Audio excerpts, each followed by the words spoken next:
Aquí presentamos nuestro reporte final sobre la situación problema de la materia química. Mi nombre es Paulina Dávila. El mío es Alma Lozano. Y yo soy Héctor Rosales. La situación problema que se plantea en esta ocasión es el derrame de hidrocarburos por parte de un ducto de Pemex en Cadereyta, Nuevo León, en el año 2014, el cual provocó la contaminación del río San Juan, que afecta tanto al consumo humano, los cultivos e incluso fauna y flora del lugar. Evidencias de los daños ocasionados ya no están visibles en la actualidad. Se encontraron recientemente residuos de estas sustancias en el río, por lo cual se nos solicitó evaluar la situación, al igual que proponer una solución para la separación de los hidrocarburos restantes y el agua del río. Desde el siglo XX, el petróleo es una materia prima fundamental para la economía global, por lo que su extracción y transporte constituye una actividad vital. Y es justamente en estos procesos cuando se produce un alto proceso contaminante gracias a los hidrocarburos. Los compuestos presentes en la situación del derrame y por lo tanto los que se analizarán son tanto el agua que se encuentra en el río San Juan, cuerpo de agua que se vio afectado y a su vez los hidrocarburos, que son las sustancias que fueron derramadas en esta localidad. El agua es un compuesto formado por 2 átomos de hidrógeno y 1 de oxígeno. Es una molécula polar, es decir, existe en ella una distribución irregular de la densidad electrónica. El agua interactúa de manera diferente con sustancias polares y no polares, debido a la polaridad de sus propias moléculas. Las moléculas del agua, al ser polares con cargas positivas en los hidrógenos, una carga parcial negativa en el oxígeno y una estructura general angular, tienen una distribución desigual de cargas en sus moléculas, lo que refleja la gran electronegatividad del compuesto. El agua es el líquido que más sustancias disuelve.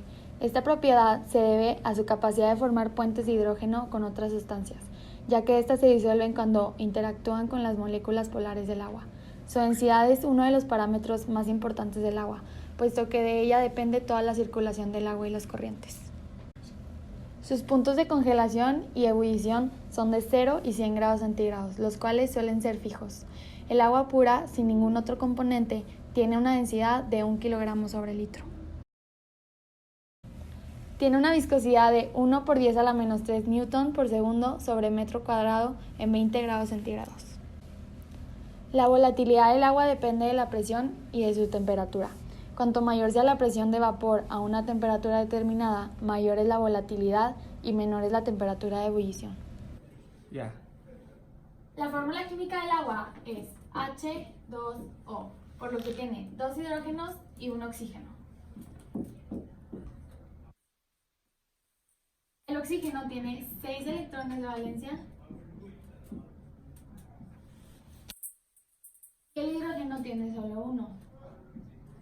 Por lo que comparten electrones, forman enlaces covalentes.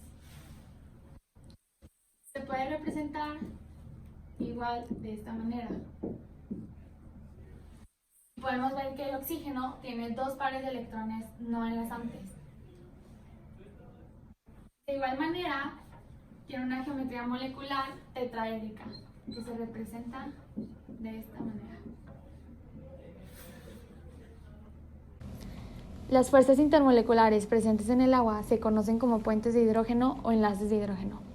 Es una interacción entre el átomo de hidrógeno presente en un enlace polar OH de una molécula y un par libre de un átomo electronegativo de otra molécula.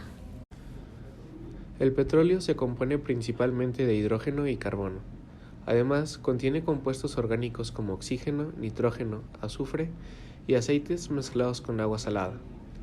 Lo podemos encontrar en estado líquido, sólido o gaseoso, y este puede cambiar de una a otra por efecto de cambio de presión y temperatura. El petróleo crudo, en cualquiera de sus formas, y el gas natural son una combinación de diferentes hidrocarburos, los cuales son compuestos binarios de carbono e hidrógeno. Son sustancias sumamente polares y por lo tanto no son miscibles con el agua, pero sí con disolventes orgánicos.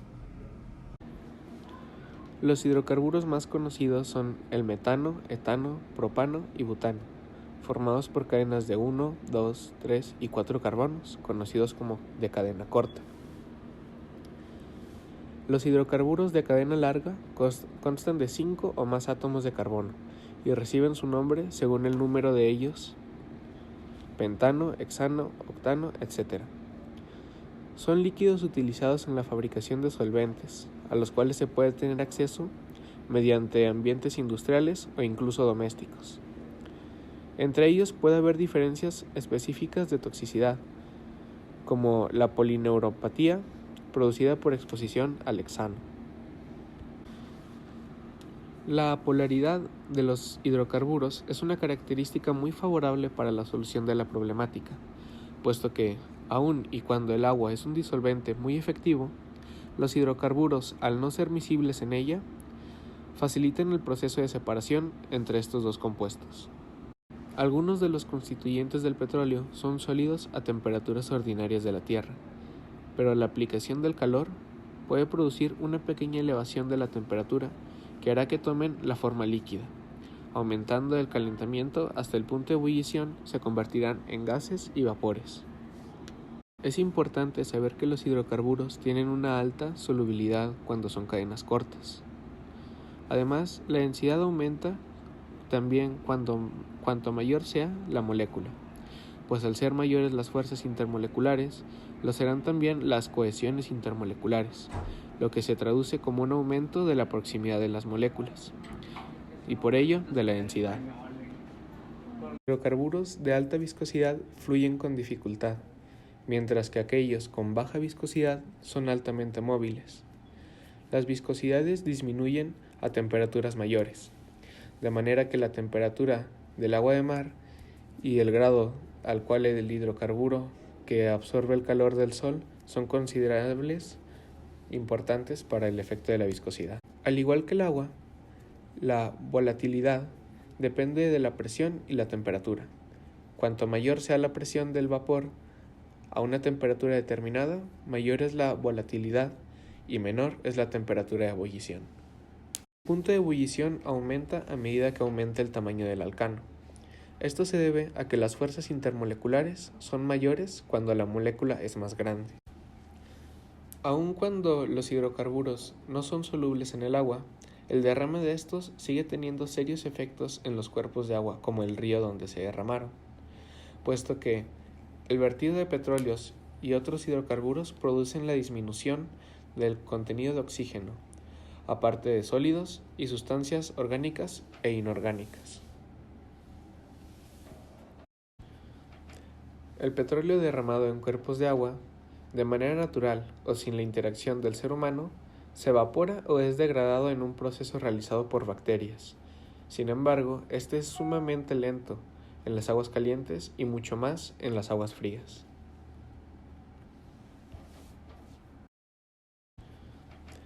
El petróleo derramado en cuerpos de agua, de manera natural o sin la interacción del ser humano, se evapora o es degradado en un proceso realizado por bacterias.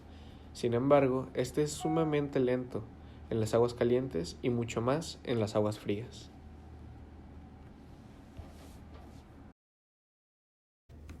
En el aspecto ambiental, este tipo de accidentes pueden ser seriamente dañinos para los ecosistemas y los seres que lo habitan, dado que los hidrocarburos son sustancias que pueden resultar altamente tóxicos por medio de la inhalación o el consumo de este.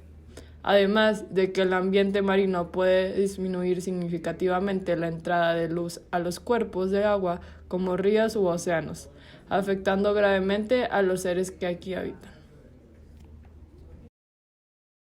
Este accidente puede llegar a tener serios efectos sobre la flora y la fauna, tales como la fijación de las pasturas en caso de presencia de arbustos y matorrales, los cuales son los más afectados.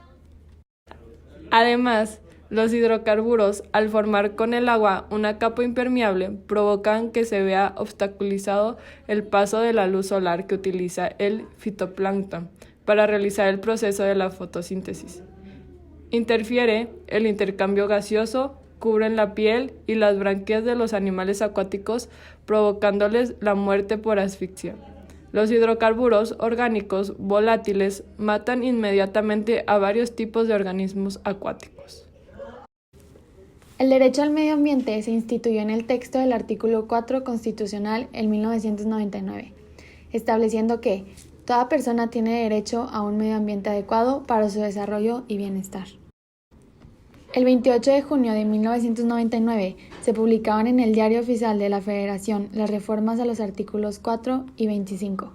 El primero para establecer el derecho a un medio ambiente adecuado y el segundo para incorporar al Sistema Nacional de Planeación Democrática el principio de desarrollo integral y sustentable.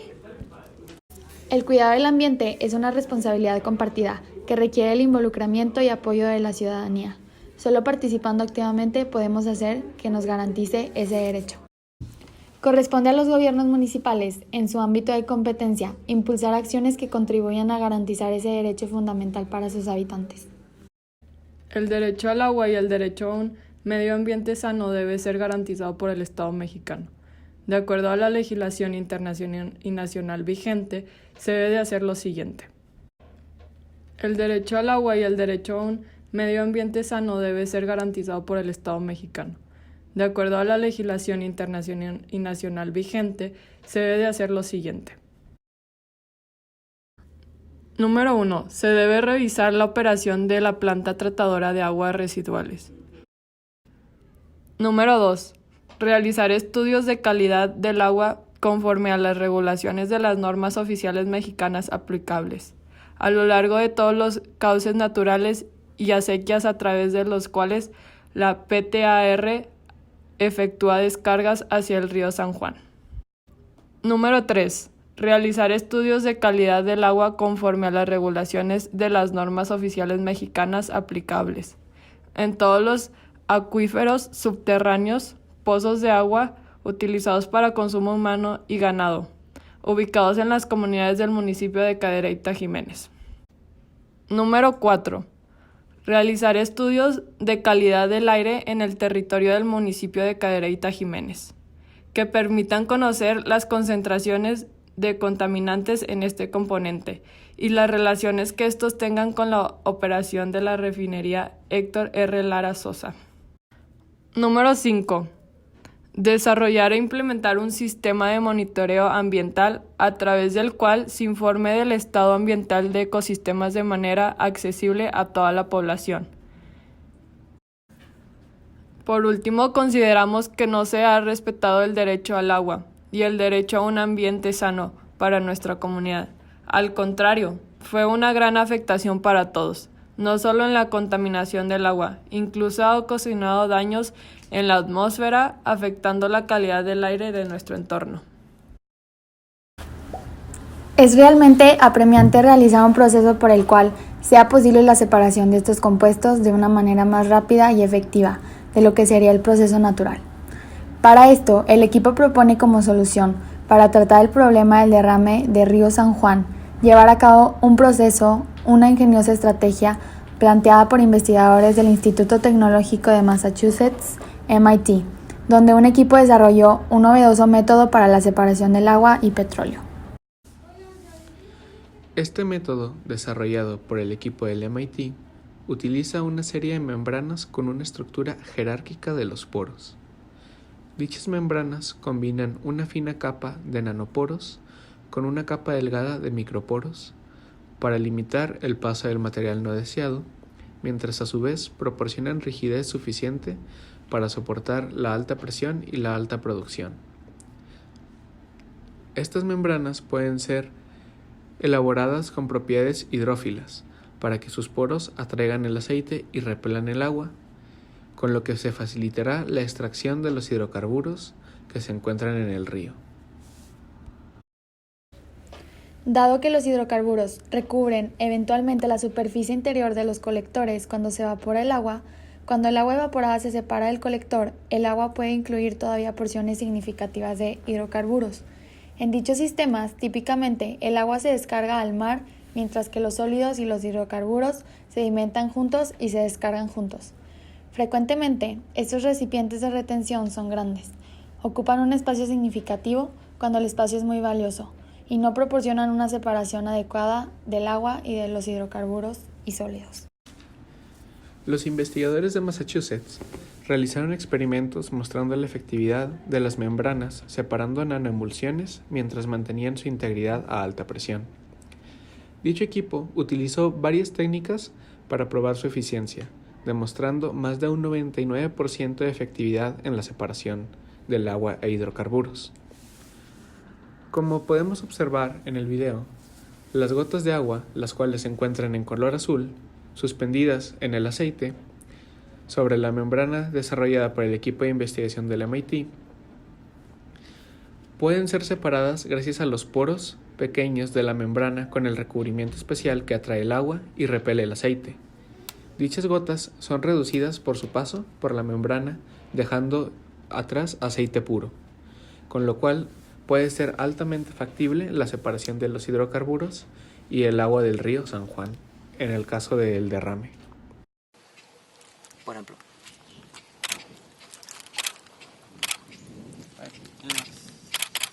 Por ejemplo esto, ¿ya?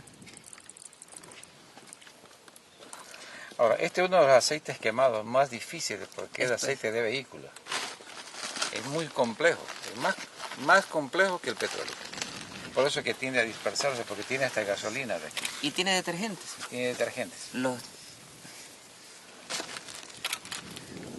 Si ustedes se dan cuenta, la forma de aplicación es tan rápido. Primero, se hace una contención, ¿verdad? Para que el aceite no se vaya. Si fuese un lago, en Galápagos. Si fuese, entonces se pone la contención, se aplica ya el producto. Y con esto de aquí, ya, ahora, mira, 2, 3, y se saca así, mira. Todo el hidrocarburo está aquí y en el agua, mira. ¿Se sacó todo? Ya. Esto es lo que nosotros decimos. Vamos a la parte negra. Acá. Bien. Más rápido que eso para